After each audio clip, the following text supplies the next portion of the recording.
A'udzubillahi minasyaitonirrajim. Bismillahirrahmanirrahim. Alhamdulillah wa syukurillah wassalatu wassalamu rasulillah wa ala alihi wa sahbihi wa man wala la khala wa la quwata illa billahil azim. Asyhadu an la ilaha illallah wa asyhadu anna Muhammadan abduhu wa rasuluh. Allahumma shalli ala Muhammad wa ala ali Muhammad kama shallaita fil alamin innaka Hamidum Majid. Raditu billahi robba wa bil islami dina wa bi Muhammadin nabiyya wa rasuluh. Rabbi zidni ilman warzuqni fahman. Amin. Sahabat Aptikom yang dimuliakan Allah, marilah kita panjatkan puji serta syukur kehadirat Ilahi Robbi Allah Tuhan semesta alam karena kudrat serta irodahnya pada kesempatan akhir Ramadan 1442 Hijriah kita bisa bersilaturahim.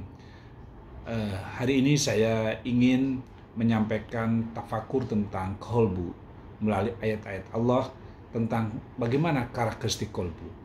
Inna fi khalqis samawati wa ma fil ardh wa ikhtilafil laili wan nahari laayatil lil ulil albab.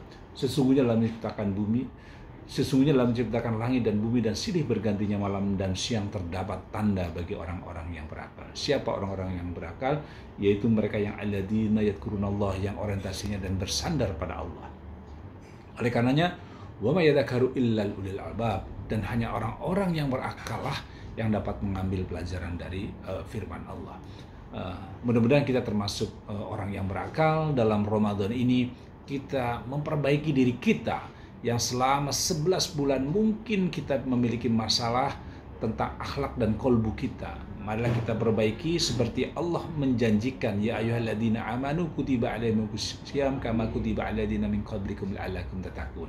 Mudah-mudahan kita menjadi hamba yang tatakun, naik ketakwaannya di sisi Allah di 11 bulan kemarin yang kita sudah lewati menjadi 1 bulan menjadi perbaikan buat diri kita bersama.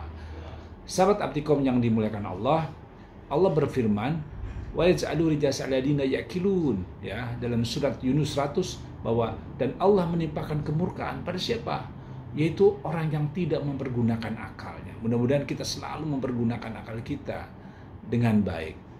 Sahabat, setujukah sahabat bahwa kekuatan manusia yang paling dahsyat dalam mengatasi ujian yaitu adalah kalbu, bukan otak.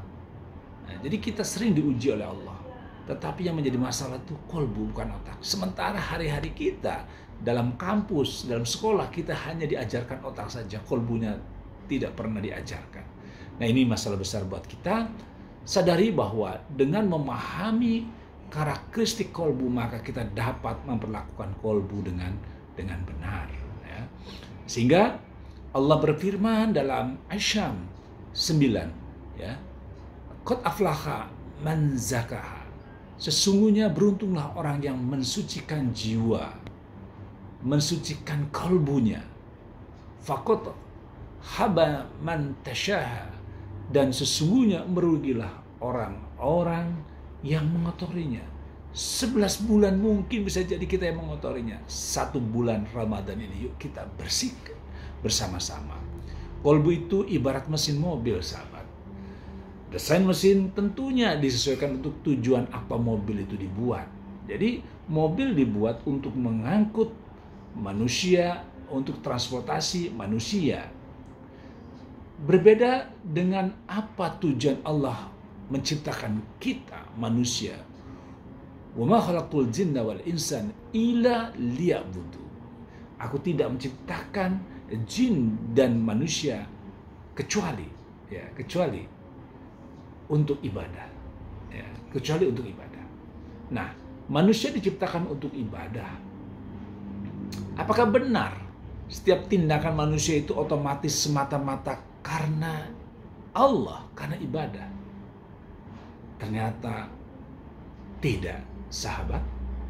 Ya. Ada 2 jenis penggerak sikap manusia. Yang pertama, semata-mata karena Allah, yaitu ibadah.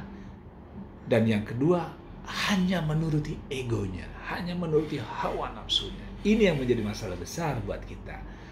Pencari kebahagiaan dunia dan akhirat, ya, semata-mata hidupnya hanya untuk ibadah. Seperti janji dia dalam sholatnya, inna sholati wa nusuki wa mahyaya wal mamati lillahi rabbil alamin. Sesungguhnya hidupku matiku hanya untuk Allah semesta alam. tetapi pencari kesenangan di dunia, menuruti hawa nafsunya, apa yang diinginkan oleh nafsunya, ia yang dipenuhinya saja. Maka kita harus sharing, apakah ada jaminan yang diberikan Allah dan Rasul-Nya bila pilihan sikap hidup kita semata-mata karena ibadah? Oh ya, tentu ada. Allah menjamin dalam surat Al-Baqarah 38. Ya. Fa imma ya'tinakum min huda famatabi'u huda fala khaufun 'alaihim walahum yahzanun. Ya. Kemudian jika datang petunjukku kepadamu, kata Allah, maka barang siapa yang mengikuti petunjukku, ya, niscaya tidak ada khawatir atas mereka dan mereka tidak pula berduka cita, bersedih hati. Itu jaminannya Allah. Jadi kalau kita mengikuti petunjuknya Allah, pasti akan bahagia dunia dan akhirat.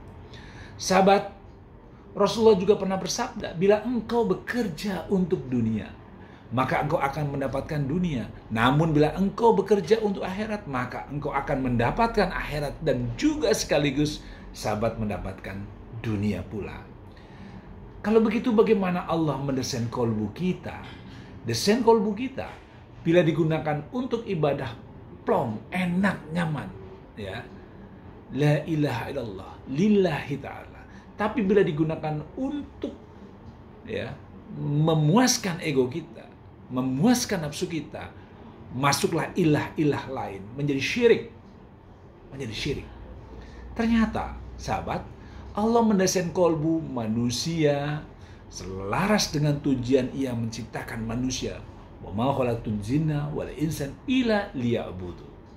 Apa yang terjadi bila kolbu kita didesain untuk ibadah, tapi digunakan untuk mengembarakan ego kita?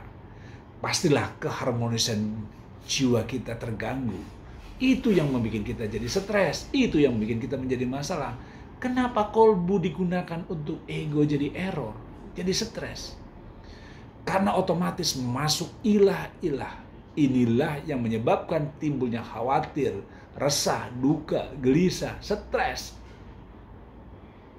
Allah mengingatkan pada kita, fa innaha la ta'ma al-bashur walakinna ta'ma qulubu lati fi sudur. Kan sesungguhnya bukanlah mata itu yang buta, tetapi yang buta ialah hati yang di dalam dada kita. Sadari sahabat, bila penggunaan kolbu tidak sesuai dengan bagaimana ia didesain, maka kebahagiaan dunia akhirat pasti akan melayang. Kolbu begitu hebatnya Allah mendesain. Kalau begitu, ayo kita sharing sikap kita. Sebaiknya berorientasi ke hasil, ya, atau ke ikhtiar. Ya. Orientasi ke ikhtiar akan melahirkan konsep ibadah. Orientasi hasil akan melahirkan nafsu. Orientasi ikhtiar, tidak ada yang stres akibat orientasi ke ikhtiar. Semuanya kita tunjukkan kepada ikhtiar kita. Tetapi kalau kita orientasinya hasil, orientasi ke hasil, terbukti membuat kita akan jadi stres. Karena ujung-ujungnya hasil kita kayak apa? Yuk kita back to basic. Setiap kegiatan mulailah dengan niat lillahi ta'ala. Niatkan karena Allah. Tidak akan ada yang mendominir kolbu kita. Semuanya kita niatkan karena Allah. Ingat sahabat, perilaku yang tidak didasari kesadaran lillahi ta'ala akan memupuk tumbuh suburnya ilah-ilah lain yang menjadikan kita menjadi bermasalah. Ayo kita introspeksi. Selama ini untuk apa aku menggunakan kolbu? Selama 11 bulan kemarin. Ya, apakah untuk menuruti kepuasan ego kita atau untuk ibadah karena Allah? Sadari sahabat, pencari kesenangan menuruti kepuasannya, egonya, nafsunya, tetapi pencari kebahagiaan dunia dan akhirat. Semata-mata ia niatkan hanya untuk Allah seperti janjinya dalam sholatnya. Inna sholati wa nusuki wa mahyaya wal mamati lillahi rabbil alamin. Maka ketika akan bepergian, Coba kita lihat orientasinya kita. Selamat sampai tujuan ataukah berserah diri? Pencari kesenangan, orientasinya selamat. Tetapi pencari kebahagiaan dunia dan akhirat, orientasinya berserah diri pada Allah. Saya serahkan semuanya pada Allah. Kerja misalnya, apakah orientasinya cari uang ataukah ibadah? Pencari kesenangan, kerja adalah mencari uang. Ya, pencari kebahagiaan dunia akhirat, kerja adalah ibadah. Tidak berorientasi berapa uang yang didapat. Misalnya juga ke dokter, mau sembuh atau mau ibadah. Mencari kesenangan ke dokter untuk mencari kesembuhan. Tetapi pencari kebahagiaan ke dokter adalah ikhtiar untuk sembuh. Ikhtiar itulah yang disebut dengan ibadah. Setujukah sahabat?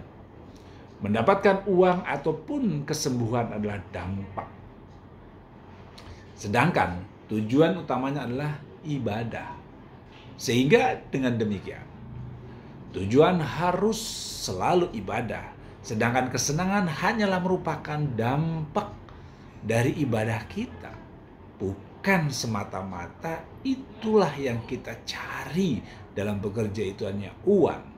Sadari, janganlah dampak dijadikan tujuan, sahabat. Sadari, salah menentukan sudut pandang dalam menghadapi hidup, ibarat seorang atlet angkat besi yang salah mengambil posisi. Terima kasih. Mudah-mudahan mendapatkan manfaatnya. Mohon maaf apabila tutur kata yang tidak berkenan dihadirin, sahabat-sahabat Aptikom.